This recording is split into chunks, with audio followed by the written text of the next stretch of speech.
সাংবাদিক, আপনি সাংবাদিক না হলে একটু সরে। আচ্ছা পিছনে সরে। হ্যাঁ একটু ব্যাকে আসো সবাই। দেখুন শুভেন্দুদা, প্রথমে আজকের প্রচারটা সেরে নিন। শুভেন্দুদা,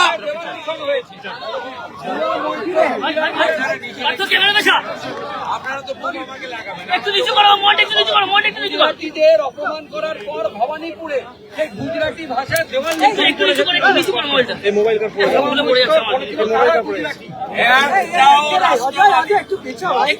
গুজরাটি হন, তিনি মারোয়াড়ি হন, জৈন হন, বাঙালি হন, তিনি শিখ সমাজ থেকে আসেন, কোন রাষ্ট্রবাদী মানুষ মমতা ব্যানার্জি এবং তৃণমূলকে ভোট দিতে পারে না। ভাষার নামে এবং রাজ্যের নামে নিজেদের মধ্যে লড়াই করে সনাতনীদের বিভক্ত করতে চায়। ইসবার কেউ বাঁটনামাত মানে ভাগাভাগি হবেন না। মমতা ব্যানার্জি এটা আজকে নয়, প্রকাশ্য সভায় হিন্দি স্পিকিং লোকেদেরকে পাতাখোর বলে। বিজয়া সম্মেলনী করেছিলেন ধনধান্য অডিটোরিয়ামে, ফোন করে ফোনে এবং ভার্চুয়ালি বলেছেন বাহারি লোক ভবানীপুর কো ছিন রহা হ্যায়। এই যে এটা পুরো কারণ হচ্ছে তিনি বাংলাভাষী, হিন্দিভাষী, গুজরাটি, বাঙালি হিন্দুদের ভাগ করতে চান। এবার হিন্দুরা ভাগ হবে না। রামকৃষ্ণ মিশন, ভারত সেবাশ্রম সংঘ, ইসকন, গৌড়িয়া মঠ, আর্য সমাজ, আমাদের ভিন্ন ভিন্ন মত থাকতে পারে, at the end of the day আমরা ভারতীয়, আমরা সনাতনী, আমরা রাষ্ট্রবাদী, আমরা সবাই ঐক্যবদ্ধ থাকবো। উনি কখনো উর্দু স্পিকিং, বাঙালি স্পিকিং বলেন না। তিনি আমাদের মধ্যে বিভাজন করতে চান। এটা উনার ভোটের রাজনীতি, ভোটের রাজনীতি। এই বিদ্যা চলবে না। যোগীজি বলেছিলেন বাটেঙ্গে তো কাটেঙ্গে, মোদীজি বলেছিলেন এক রহেগে তো সেফ রহেগে। এখানে সবাই এক থাকবে। মমতা ব্যানার্জিকে নন্দীগ্রামের মতো আবার ভবানীপুরে হারাবে। বাড়িতে রেড হলো, সেখান থেকে কোটি টাকা এবং আর্মস উদ্ধার হলো। বলেছেন যে প্রয়োজন হলে ওনাকে ওখানে ট্রাম্পে নিয়ে এসে সভা করুন। আপনার ভবানীপুরে এই লোকটার অধঃপতন অনেক আগে হয়ে গেছে। একে কেউ ব্রাত্য বলে না, ভৃত্য। মেরুদণ্ডটা বন্ধ দিয়ে দিয়েছে কালীঘাটে। একটা অধ্যাপক, নাট্যকর্মী, তার ক্ষমতার জন্য এই অধঃপতন সত্যি কষ্টদায়ক। কোটি টাকা উদ্ধার এবং আর্মস উদ্ধার।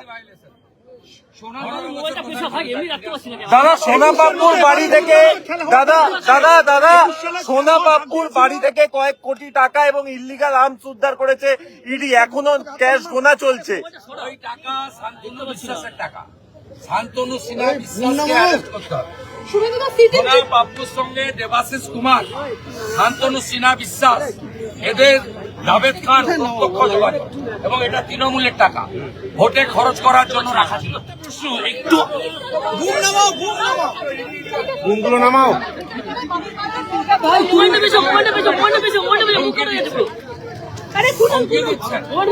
গুন্ডার মতো কথা বলছেন। এর উত্তর বাংলার মানুষ দেবে। উনি প্রাক্তন মুখ্যমন্ত্রী হওয়ার পরে কোথায়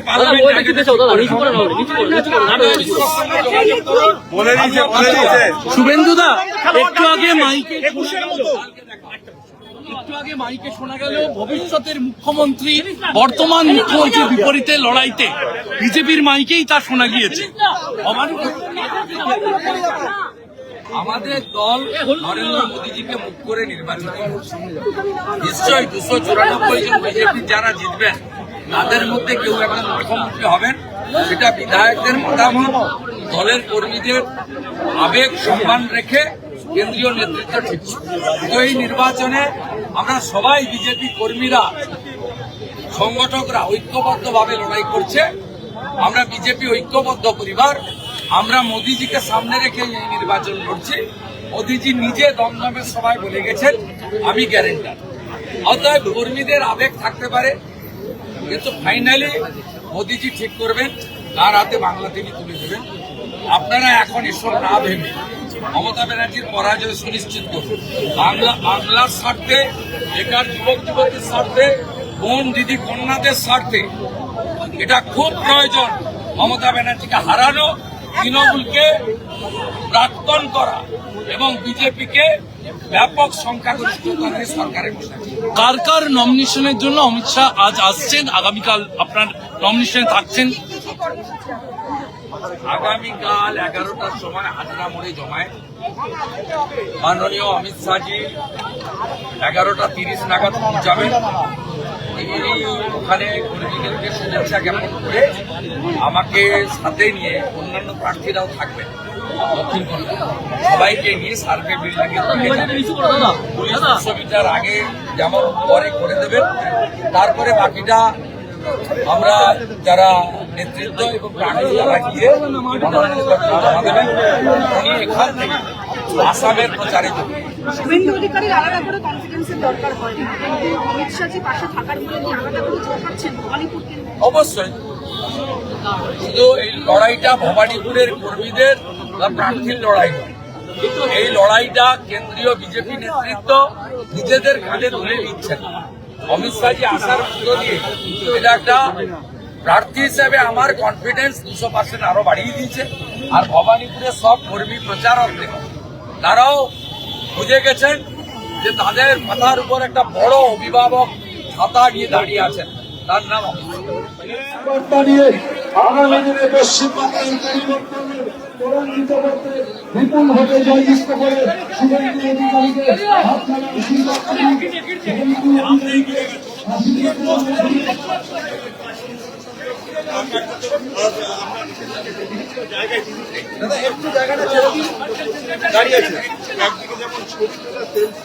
একটু ছেড়ে দিলে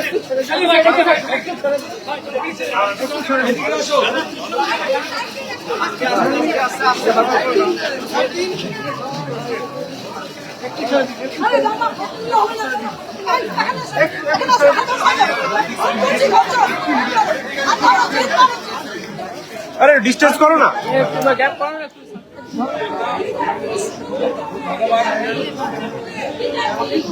ভগবানের হাত ধরে নাম আশীর্বাদ ভগবান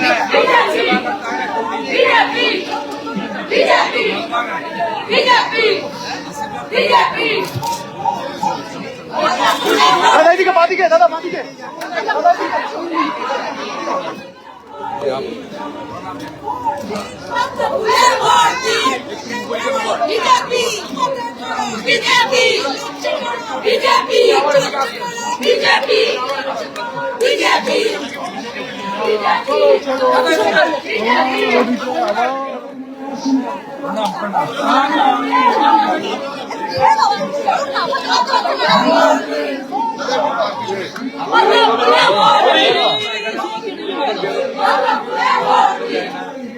আপনারা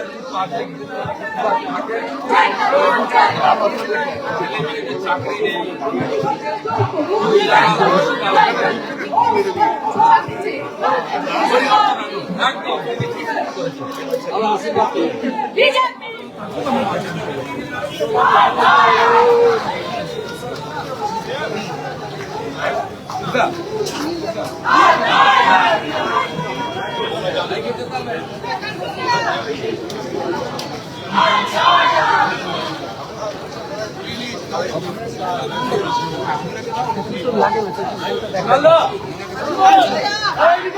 আমাদের ভিডিও ভালো লাগলে লাইক এবং শেয়ার করুন।